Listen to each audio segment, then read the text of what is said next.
اب میں ملتمس ہوں شیخ الحدیث حضرت جناب مولانا زکریا رحمۃ اللہ علیہ کے خلیفہ حضرت مولانا یحییٰ مدنی رحمۃ اللہ علیہ کے جانشین جامعۃ الشیخ کے مدیر استاد الحدیث حضرت مولانا یوسف مدنی صاحب کو تشریف لائیں۔ آج کی اس کنونشن کے اغراض و مقاصد پر آپ حضرات کے سامنے گفتگو فرمائیں۔ الحمدللہ رب العالمین والصلاة والسلام على سیدنا محمد خاتم النبیین وعلى آلہ الطیبین وصحبہ الطاہرین وعلى كل من تبعهم بإحسان إلى يوم الدين أما بعد فأعوذ بالله من الشيطان الرجيم بسم الله الرحمن الرحيم وقل جاء الحق وزهق الباطل إن الباطل كان زهوقا وقال النبي صلى الله عليه وسلم لا تزال طائفة من أمتي ظاهرين على الحق لا يضرهم من خالفهم حتى يأتي أمر الله وهم على ذلك أو كما قال عليه الصلاة والسلام۔ حضرات علماء کرام اور مشائخ اعظام، معزز حاضرین مجلس، اس جلسے میں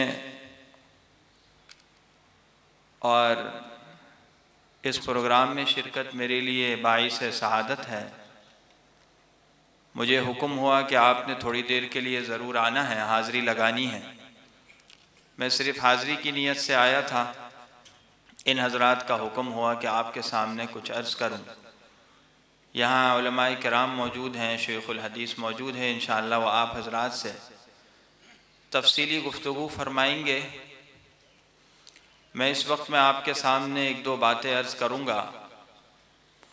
پہلی بات تو یہ کہ یہ آج کا اجتماع جن مقاصد کو سامنے رکھ کر منعقد کیا گیا ہے، یہ اس بات کا واضح ثبوت ہے کہ ہر دور میں علماء کرام کو مرکزی حیثیت حاصل رہی ہے، اور جتنے امت کے اہم مسائل ہیں ان سے واقف رہنا اور ان کو بروقت حل کرنا، ان سے عہدہ برآں ہونا، یہ علماء کرام کی ذمہ داری ہے۔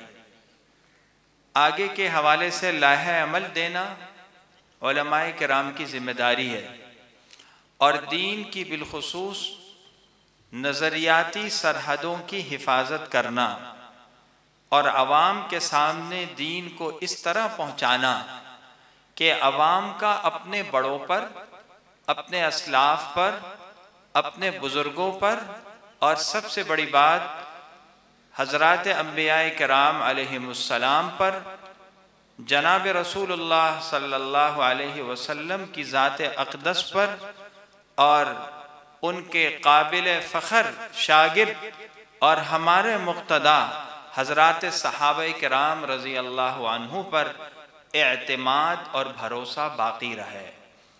یاد رکھیے، دین کی بنیاد اپنے بڑوں پر اعتماد اور ان کے ساتھ عقیدت اور محبت کے تعلق کو استوار رکھنے پر ہے۔ صحابہ کرام رضی اللہ عنہم اس دین کی سب سے پہلی اینٹ ہیں، سب سے پہلی سیڑھی ہیں۔ اگر یہ اینٹ گر جاتی ہے، اگر یہ سیڑھی گر جاتی ہے، اگر یہ بنیاد دائیں بائیں ہو جاتی ہے تو ہمارے ہاتھ تلے کچھ باقی نہیں رہتا۔ ہماری ذمہ داری ہے کہ ہم صحابہ کرام رضی اللہ عنہم کے تشخص، منصب، عظمت کے حوالے سے جو ہو سکے کریں، اور جو ہوا اس کے حوالے سے مزید اپنی کوششوں کو تیز فرمائیں۔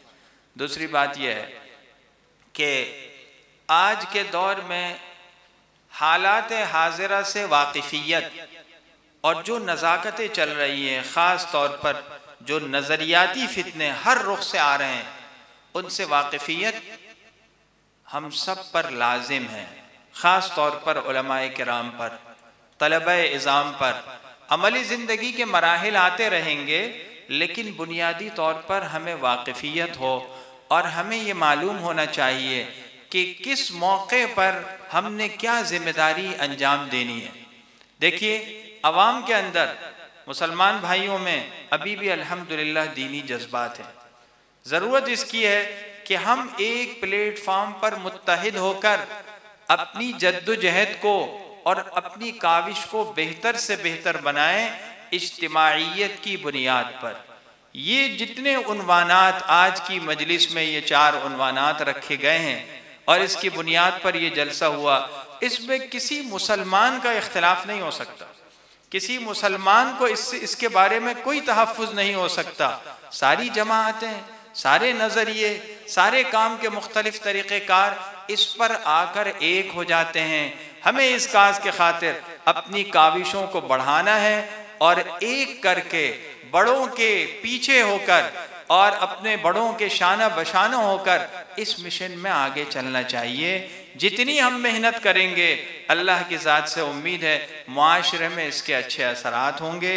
عوام کوئی بھی ہوں، کسی بھی طبقے سے تعلق رکھتے ہوں، بہر صورت مسلمان ہیں، انہیں کندھا دینے کی ضرورت ہے، ان کی صحیح رہنمائی کی ضرورت ہے، ان کی حوصلہ افزائی کی ضرورت ہے، ان کو صحیح طور پر سمجھانے کی ضرورت ہے۔